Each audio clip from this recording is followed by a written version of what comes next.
Good morning. I appreciate the opportunity to share with you some information about career and technical education in particular from the Department of Public Instruction. And by way of explanation and maybe apology, I have the first couple of slides contain some background information that I think is really important to set the stage as we answer the two essential questions that were put forward to us. So I'm going to run through these very, very quickly in setting that stage to get to the good stuff, I guess. Just for your information, CTE is a program for middle and high school students. And it is aimed, and we talk about our primary purpose being workforce development. We have 7 technical areas that we offer courses in for students, and those are listed there for you. And as you can see, there's a wide range of courses offered in there, and that continues to grow. We offer over 170 unique courses in these 7 areas, and then we have a general career development area that complements them as well. One of the challenges, and full disclosure and honesty, that we have at the department is knowing where these technical skills need to go. We think we do some things really, really well, but we don't have a crystal ball, and we work primarily with educators. So we know that we are dependent on industry and business leaders like yourself, some of you, to help guide those skills that are needed for the future in these technical areas. We served about 100 last year. 810,000 seats were taken in CTE courses, and that represents over 513,000 unique students, and those are in grades 6 through 12. So we have a tremendous demand for our courses at the middle and the high school level. And it's also important to know that about 50% of high school graduates every year have taken at least 4 technical credits in CTE. And they do that as part of a plan or program of study.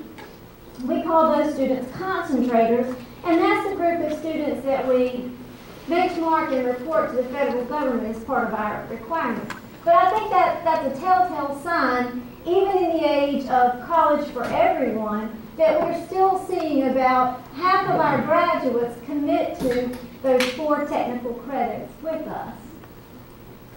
So here are just some quick good-to-knows, I think. That group of concentrators, we graduate 89.6% of those students in 4 years. That compares to the overall state graduation rate, 77.9. We also know from doing follow-up surveys from our concentrators that 75% of them go on to further education and training. And that looks different. About half of that happens at the community college or technical school. 38% of them go on to university. But very few of them are unemployed. And I think that's really important to know. I also think, going to that point, our data shows that only about 5.7% of those graduates are unemployed 6 to 9 months after graduation. To give you a frame of reference, the ESC data that we had for the same time period said that 25% of youth 16 to 19 years old were unemployed. We also know that over almost 18,000 of our students have some type of post-secondary credit when they leave high school. That can be in, and it has lots of different names. It can be in traditional dual or concurrent enrollment. It could be Huskinsville courses. It could be articulated credit. And that can range from highly technical areas or to those general ed hours that will be transferable for them.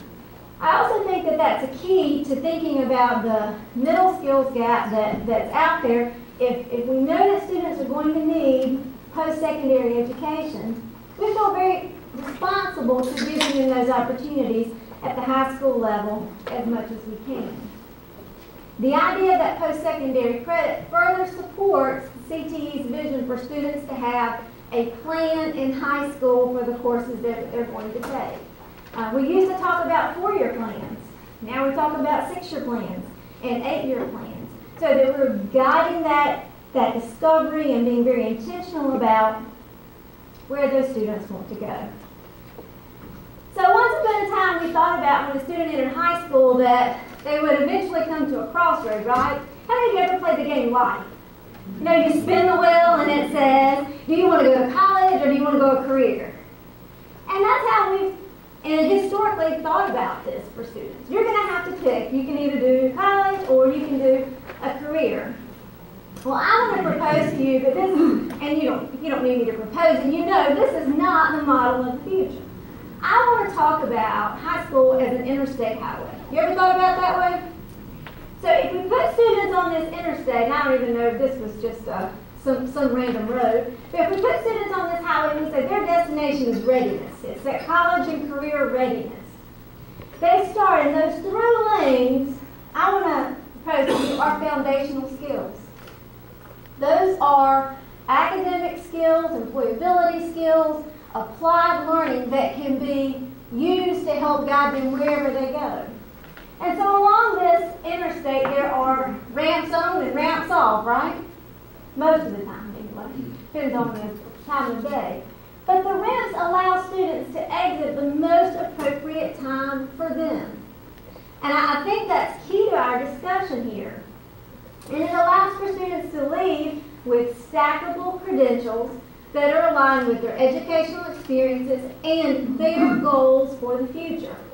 So some students might take this first exit and it might be a career readiness certificate that they've earned in high school.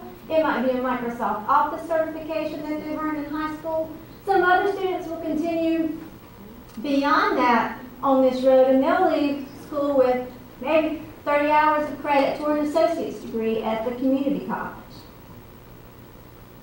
So when we talk about career and technical education, we look at college, career, and community-ready students. And we look at a three-pronged approach to instruction. The first are our student organizations. And you've heard about these. These are your students who are involved in FCLA, FFA, Skills USA. We talk about strategies around work-based learning. And of course, we talk about classroom instruction. We have over 46,000 students that are members of student organizations in this state. That's a pretty impressive number. And they do things like develop leadership skills. They do service projects. They use that experience for scholarship and competition and networking. This allows students to apply what we've taught them in the classroom in a different setting. We also talk about work-based learning. Over 4,000 students were enrolled in a formal work-based learning course last year with us, and many more of them participated in job shadowing and field trips. And then we talk about our curriculum. And we talk about curriculum that's academic, that's industry-related, it's relevant, it's current, it integrates skills, and it's aligned to what, on our best guess, industry is going to need. When we talk about the question of, is it a specific credential or is it basic knowledge? My answer is yes. It is that. Because I think you have to think about it in both ways. Some students are going to know, and if they know, we have a responsibility to give them the specific technical expertise they want. If they don't know, we have a responsibility to give them general transferable skills that relate to an area or a cluster that they may want to explore when they leave us. We also know that teamwork is going to be key. They need to know how to solve problems, and they need to know how to think very critically. We see a lot of opportunity for academic integration in CTE, and it doesn't look the same everywhere. We talk about students who do this in the academy model, where they move together as cohorts and they share academic courses as well as technical. We talk about paired course offerings, where we know that they're going to hear related objectives in instruction. We talk about embedding the technical in the academic and the academic into the technical course. And of course, we talk about those post-secondary linkages. Moving forward, we know that CTE needs business and industry partners. We need you to help identify for us the skills and opportunities that students are going to need as they leave us. We need you to validate the value of credentials. We need you to help us determine what programs of study will best meet the economic needs of North Carolina. And we need you to partner with us in making that technical academic content rich and relevant to our students and to support those strategies. Thank you very much.